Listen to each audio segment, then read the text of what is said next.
Znači, pred nama se nalazi spiroergometar, to je test koji koristimo u svakodnevnoj kliničkoj praksi u planiranju rehabilitacijskih postupaka kod naših bolesnika sa osteoartritisom.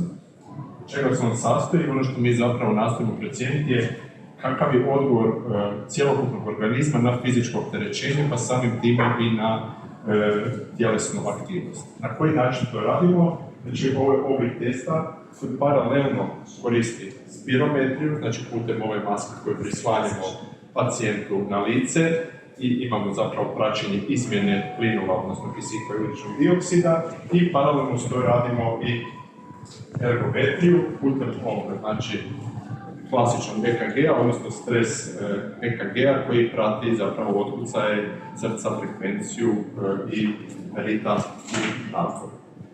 Ono što imamo dvije opcije, s obzirom na to kakve pacijente imamo opciju zapravo ove pokretne trake, gdje zapravo pacijent onda postepeno povećavamo opterećenje i samim time pacijent postiže sve veći napor i vidimo do koje mjere on može napor tolerirati i kakav je odgovor njegovog organizma na sami napor. Za posebnu skupinu pacijenata koji zbog ograničenja bilo u muskuloskeletalnom sustavu ili u nekim drugim ograničenjima stavljamo ih na sobni bicikl, odnosno na ovaj bicikl ergometar koji nam onda omogućava dalje pacijent zapravo sjedi i sjedećeg položaja povećavajući opterećenje na biciklu postižemo maksimalan napor.